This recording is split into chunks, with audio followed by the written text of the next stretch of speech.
Voilà, mais elle est de la famille. Voilà, c'est ça. Mais elle qui devait venir avec nous, à l'événement festival là, je viens de nous. Comme on est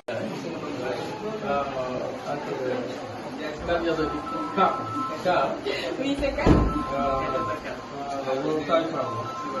Voilà, moo ñu ziare. Ah, d'accord. Waaw, di xool condition yi ñu liggéey mu encouragé. Comme il a dit, je pense qu'on est en train de vivre des moments phares yoo xam ne la circonscription de et c'est l'occasion d'exprimer mes remerciements à son endroit, pour ce travail qui attend et que les moyens ne sont pas nécessaires. Donc c'est le moment de dire merci. Je dis merci à tous les on est là pour voir les conditions dans lesquelles nous travaillons. C'est que toutes les conditions sont pareilles. Mais que vous avez dit que nous créons autre chose. Nous avons estimé aussi que les collectivités devaient s'impliquer pour faciliter et soulager davantage. Nous êtes en train de faire. On va ensemble s'engager. Nous vous disons merci, nous vous encourageons. Je vous souhaite aussi un bon séjour à vous. Merci. Préfet, bon, Balmade, nous sommes à notre 8e édition. Vraiment, des fois, il y a un mais le manque, moi, c'est l'implication autorité locale. Vraiment, il faut vous le faire. Voilà, c'est tout, mairie, voilà, qui nous gagne à chaque fois. Parce que c'est pour tout le Kabada. Nous avons lancé nous Bogal, que c'est de Kabada. D'ailleurs, ces canaux de communication, ils ont utilisé. Beaucoup davantage à l'avenir. C'est tout mairie, mais nous avons gagné quoi. Vous avez raison. Et je pense que des choses, il faut le faire. Parce qu'il faut aller vite. Dès que je recevrai le rapport qui sanctionnera l'édition 8e, donc j'ai lancé les recommandations nécessaires à la loi pour qu'ils prennent en charge ces là et davantage s'impliquer. Parce qu'en vérité, les administrés sont concernés. Et c'est le moment aussi quand même de montrer que la compétence va être transférée. On tirera en compte ces recommandations-là. Dès qu'on recevra le rapport, c'est le 8e édition. Je vais joindre une note dans ce sens. Et pourquoi pas tenir des rencontres pour davantage ces collectivités-là. On est en phase par rapport à ça. Merci. Yàlla barkeel topp kontaan nañ ci taxawaay bi c'est une occasion rêvée nous félicitons et nous vous encourageons que les jeunes de la coalition des jeunes vraiment merci beaucoup merci beaucoup de passage pour voir les conditions dans lesquelles vous travaillez partager ce que vous êtes en train de faire. Alhamdulillah, vraiment avec docteur Diodji daal vraiment à notre victime avec lui, moi ça fait plus de 30 ans que je viens là. Plus de 30 ans mais en collaboration ñoom bi ñëwee ba tey dafa teggee ko si man parce que man maay doon def lépp lii léegi nag fi mu nekk nii active rek laay def ñoom ñooy def lépp franchement yàlla yàlla guddal fanam yàlla may ko wér sa lii aussi yàlla may ñu koy def ay ati at mais di ko taxawaay fii ñu fi taxawee rafet na trop parce que lii voilà ba may commencé ba tey c'est la première fois ma gis préfet ñu fekk ci biir salle bi cee awul a boo koy defal ne vraiment ñu ngi leen remercier bu baax jërëjëf merci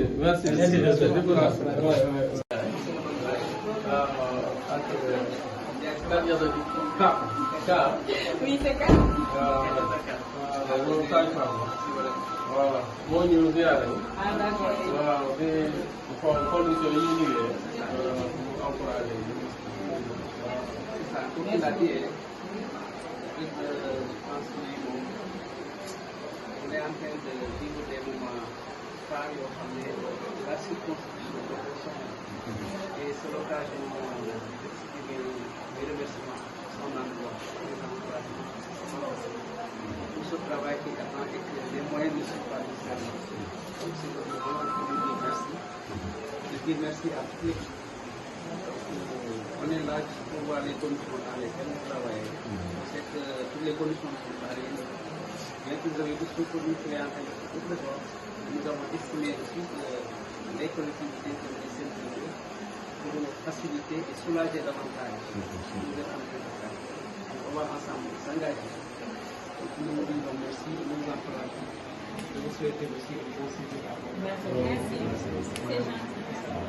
Préfet, bon, baal ma de sama aadu ci édition vraiment dafa am rek bu bëri mais lu manqué mooy li nga mujjee wax noonu implication autorité locale yi vraiment foofu dafa kii voilà surtout maire yi wala kii dañu gënaloon moom à chaque fois parce que bu ñu koy def c'est pour tout le Kabada bu ñu koy lancé dañu wax bëggal kese dañuy ne Kabada yëpp d'ailleurs ci canaux de communication yi la ñuy utiliser bëggoon nañ davantage à l'avenir surtout maire yi tamit ñu jàppale ñu ci bu gën a yaatu quoi. Vous avez raison et je pense que il y a des choses s'il faut le faire parce qu'il faut aller vite. Dès que je recevrai le rapport qui sanctionnera l'édition la 8e, donc j'ai lancé les recommandations nécessaires à la loi pour qu'ils prennent en charge quand même ces sujets-là et davantage s'impliquer. Parce qu'en vérité, les administrés quand même sont concernés et c'est le moment aussi quand même de montrer que la compétence là est transférée. On tirera en compte ces recommandations-là. Dès qu'on recevra le rapport de cette 8e édition, je vais joindre une note dans ce sens. Et pourquoi pas tenir des rencontres pour davantage ces collectivités-là. On est en phase par rapport à ça. Merci beaucoup. Merci.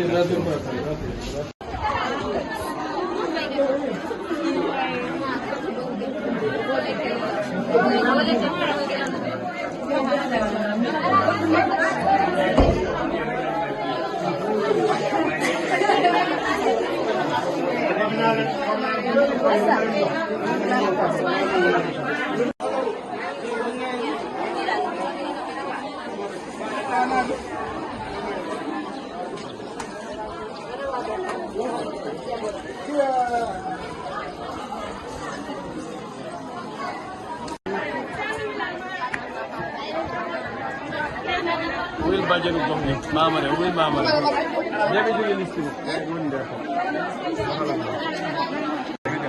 non assalamu alaykum wa rahmatullah ñu ngi ak suñu futur monsieur le maire ci Abdourahmane Diallo ak ay mbokam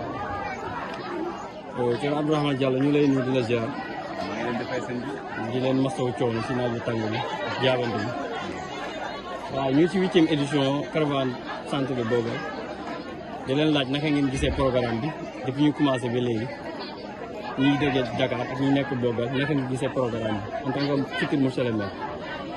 waaw alhamdulilah rabbil alamin dañuy dolli sant yàlla bu baax a baax di remercier ñi nga xamante ne d'abord ñu initié caravane de santé bi te mu nekk ay taalibe ay soppe sëriñ bi nekk njabootam ànd ak seen collaborateurs yi nga xamante ne association développement santé humaine ñoo ko jiite mu ànd ak ci docteur Dieng ak seen Fatou Ndiaye ñooñu la ñuy njëkk remercier d'abord ci xalaat bi ñu am xalaatee ko mu nekk fii d'abord ci biir Bogal mais rawatina ci biir Kabada ndaxte xam santé bu mu mel ci nit rek solo bu mu am ci doomu aadama donc bu ñu demee ba ñu xalaat ko te ñu xam ne fii lu jumtuwaay yi jëm ci wàllu santé dafa tumaranke fii nii donc ñun dañ leen ko remercier ci loolu noonu jaajëfal voilà kantaan nag tey ci édition bi dañuy sant tamit ki nga xamante ne mooy dëgg dëkk bi mooy Thierno Abdourahmane Mbaye nga xamante ne moo waral lépp li tax ma ne mooy waral lépp parce que ñëpp ñii ay doomam lañ ñii ay taalibeem lañ ñii ay soppeem lañ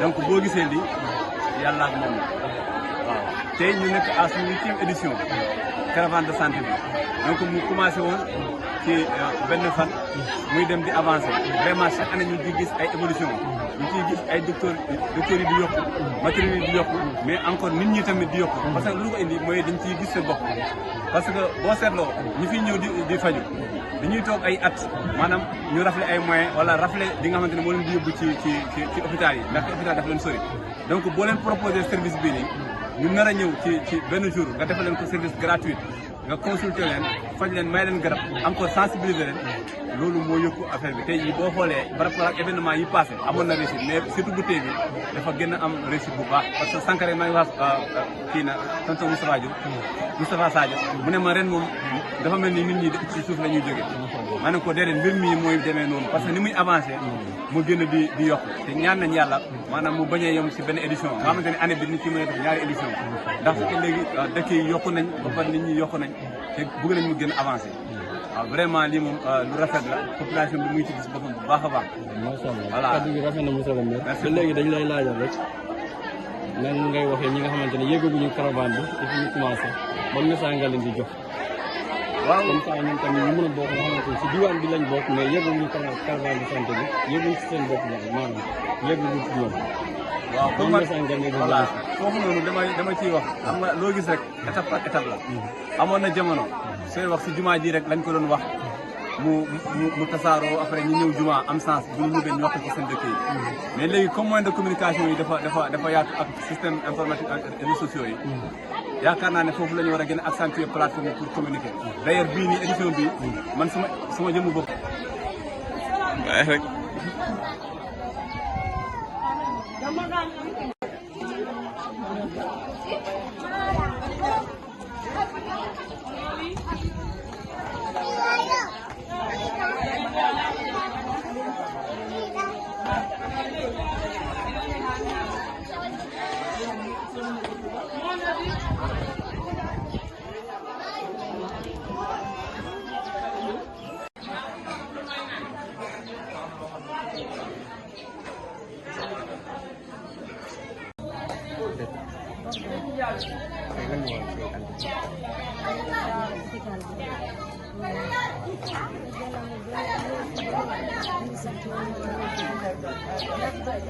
Ousmane Ndao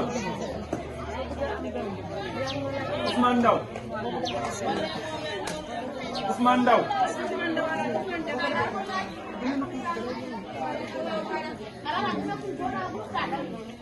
Ousmane Ndao tey yéen noo leen gisee que li nga xamante ne chaque année dañ koy organiser.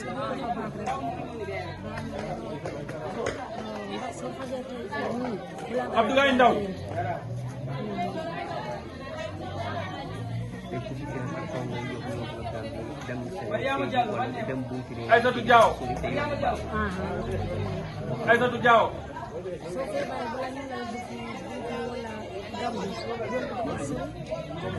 Aïssatou Diaw balaa ñu ani Ousmane Ndao Demba ki mooy Ousmane Ndao ki mooy Ousmane Ndao moo tax moo dee woo ba Demba te dafa cher te dem Bounkiling ak Sédhiou dafa cher Abou Ndao da ngay wax dem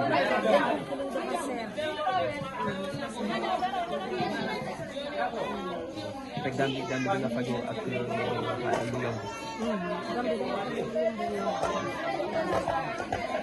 kon fii est-ce que jigéen yaa ngi defee ci biir kër gi parce que amuñu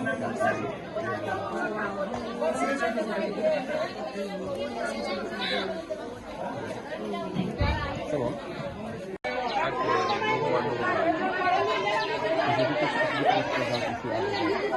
Aujourd'hui, nous sommes là à Global dans le cadre de la 8e édition de la caravane médicale qu'on organise chaque année ici à Global pour venir en appoint aux structures de santé.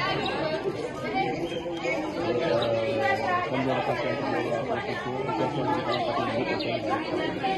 pour la journée d'hier, aujourd'hui on n'a pas encore évalué, mais pour la journée d'hier, on a consulté 318 patients, dont 241 femmes,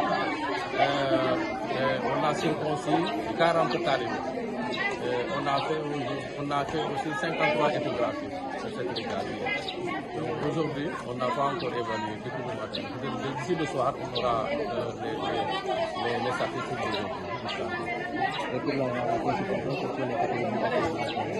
Depuis hier, chez les adultes, les 241 femmes et les 318 hommes, les pathologies dominantes chez les adultes, ce sont surtout les épigastralgies et l'hypertension artérielle. L'hypertension artérielle est très fréquente. On a rencontré pas mal de cas d'hypertension artérielle non suivis. En plus, il y a des dermatoses et des affections respiratoires. En pédiatrie, on a surtout des allergies, des dermatoses et des affections respiratoires.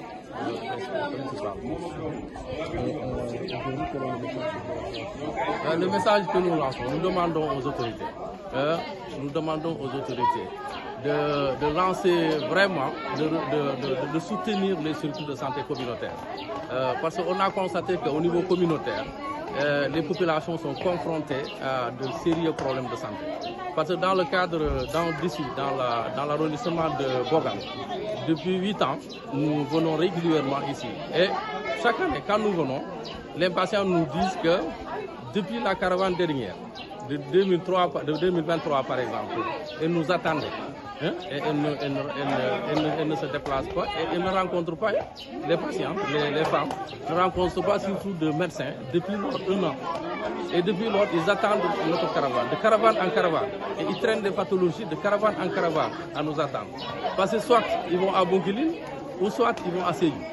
Et ils n'ont pas les moyens de déplacement. Les moyens de déplacement ou en Gambie. Wow, ou bien voir les tradipraticiens.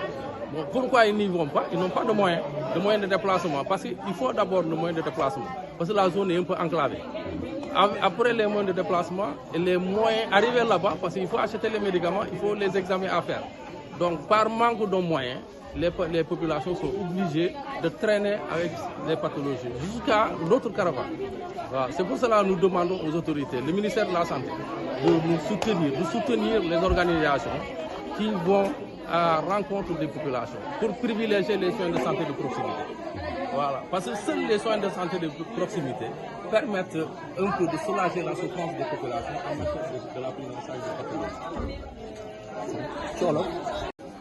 ñun la waa mouvement Nourola ñu def depuis ñu nekk ci jàppale sëñ bi ci caravane médicale bi nekk association bokk def en partenariat ak association docteur Djeli association santé développementale dafa ñu def loolu nag parce que dañoo gis ne ñoo nekk ci dëkk boo xam ne dëkk bi dañoo soxla ndimbal ci wàllu bi yëpp nag surtout ci wàllu santé bi nag lépp loo xam ne képp koo xam ne ci dëkk bi dañoo seetlu bu amee ordonnance sax ci sëñ bi la jëm ñu nekk ay taalibe yoo xam ne dañoo nekk mouvement Nourola ñëw jàppale ko li ñu koy jàppale mooy chaque année ñu def benn caravane 48 heures ñu jënd ay garab jënd ay médecins ñu ñëw saytu waa dëkk bi ak ñeneen ñi dëkk ci alentour dëkk bi yëpp du boggal rek mais riyaat dëkk bi yëpp daal tund bi yëpp ñu jàppale leen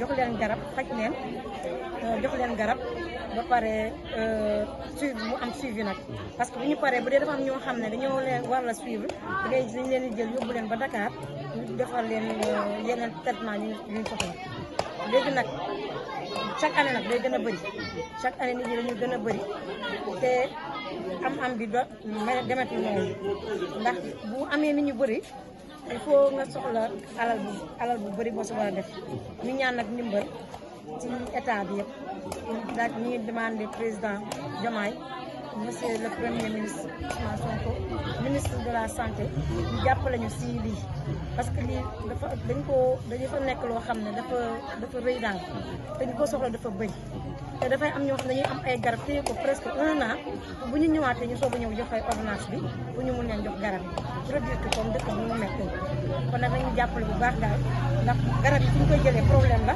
PNA lañ koy jëlee te problème la pour am ko ñoom lu ñuy jàppalee tuuti la te loolu lu ñu doy sax démb papitaan dem dañoo demaat utiwaat ay garab PNA pour mun a eggali deuxième kii bi ndax ñu fekk si ay nit dafa bëri léegi nag ñuy ñaan ñu jàppale ñu si bu baax a baax daal pour ñu mun a am certificat de santé boo xam ne du dootuñu ñun ñooy ñëw mais dañu fekk médecin yi spécialiste bu nekk ñu fekk si dëkk bi ñu ñëw ñu tëdd si foofu asalaam.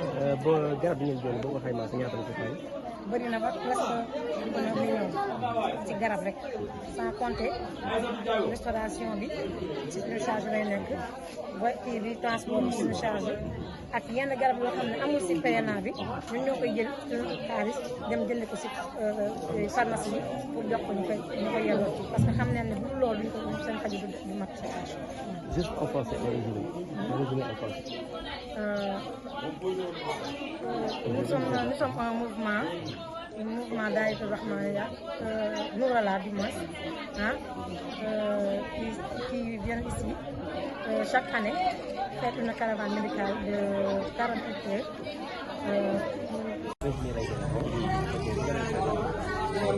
Donc je me présente, je m'appelle Monsieur Makhtar Diaw. Connu sur le nom de Serigne Diaw en général. Je suis aussi le jëwriñ di Serigne, c'est-à-dire Thierno Abdourahmane Bari. Notre présence ici à Bogal, c'est à propos de la caravane de santé au nom du Daïra Nouroullah et de l'association Santé et Développement Humanitaire, dirigée en premier lieu par le docteur Abdoulaye Diédhiou. Donc, Monsieur Abdoulaye Diédhiou, il fait partie, voilà, on peut dire qu'il est l'initiateur de cette caravane de santé en tant que, en premier lieu, talibé de Thierno Abdourahmane Bari, avec l'association ou bien le Daïra nommé Nouroullah. Donc, Nouroullah, quand on parle de Nouroullah, c'est pas Nouroullah de Bogal en tant que tel, mais Nouroullah est général. Dans tout le pays, ici au Sénégal, Nouroullah est présent dans presque toutes les régions. Aussi, à l'extérieur, par exemple, dans le diaspora, Nouroullah est un peu partout aussi. Donc, c'est tout cet ensemble de personnes qui ont initié cette caravane de santé pour la réussite en total. Donc, vous l'avez déjà dit, c'est la population en tant que telle qui a besoin de cette caravane. Donc, je l'avais dit tout à l'heure en Wolof, nous sommes à la 8e édition. Donc, pratiquement, ça veut dire que c'est pas la première fois qu'on est en train de faire cette chose. Donc, ce qui est très important pour cette caravane, c'est venir en aide aux populations. Parce que d'habitude, c'est Thierno Abdourahmane Bari, notre guide spirituel, qui le faisait personnellement.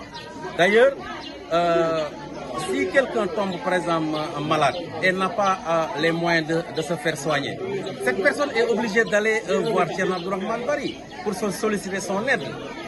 Donc tout le temps, il est obligé d'aider les populations quand, par exemple, la pathologie est supérieure que le poste de santé. La personne est obligée d'aller à Sédhiou ou à Bounkiling.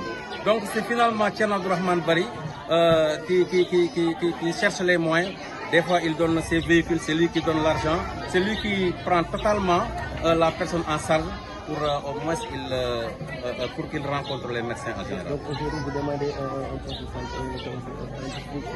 Effectivement, nous avons besoin d'un district de santé répondant vraiment à ces normes. Parce que le poste de santé, par exemple, n'est plus à l'abri. Si on peut s'exprimer comme ça, le poste de santé ne peut plus prendre en charge la population parce qu'on a besoin vraiment d'élargissement en structure de santé. Merci. Ok. Sur l'appel. Donc loolu moom moo waral suñu teewaay fii ci Bogal ci ndigalu kan ci ndigalu suñu sëriñ Samatou Cheikh Maulana Thierno Abdourahmane Bari nga xam ne mooy kilifa gox bi yëpp.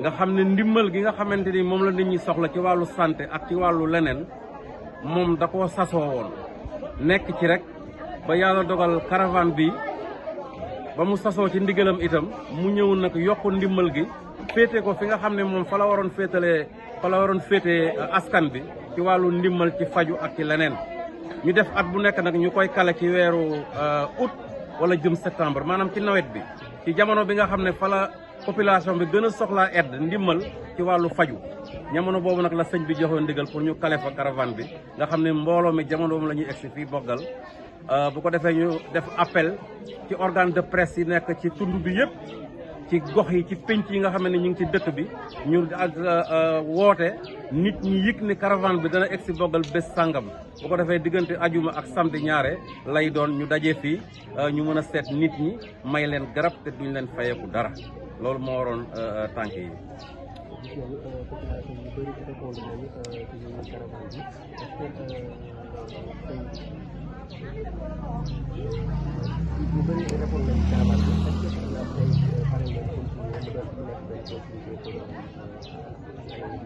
waaw effectivement lii mbir la boo xam ne ba faw lañ ko bëgg a doxal ba faw bi mooy ñi fi nekk tey dañoo tàmbali mais relève day continuer ba ilaa abadin abidin population bi effectivement ni nga ko waxee noonu la amee ñoom affaire bi programme lañ ko def dañuy at bu nekk am na ñoo xam da nga gis koo xam ne yor na ordonnance ren wala boog quelques mois avant caravane bi di ñëw mais dañuy téye ordonnance bi di xaar gratuité bi parce que kaay ñu seet la sa wàllu wér-gu-yaram may la garab te fayoo dara loolu moo bëriwul moo yombul ci jamono ji ñu toll te ñoom buñ ko amul feneen sëriñ bi lañ daan yóbbul ordonnance yi wala boog ci sëñ bi lañ daan dem di sàkku ci moom ndimbal bu ndimbal bi amul fii Bounkiling lañ jëm wala sëñ bi joxe otoom yóbbu leen fu mel ni Sédhiou nga xam ne fa la ñu gën a mën a amee docteur ya nga xam ne ñoo gën a xarañ ci wàllu faj loolu moo tax donc lii lu ñuy wëyal la te am nañ yéene itam mu àgg foo xam ne dina kawe suñu yottoo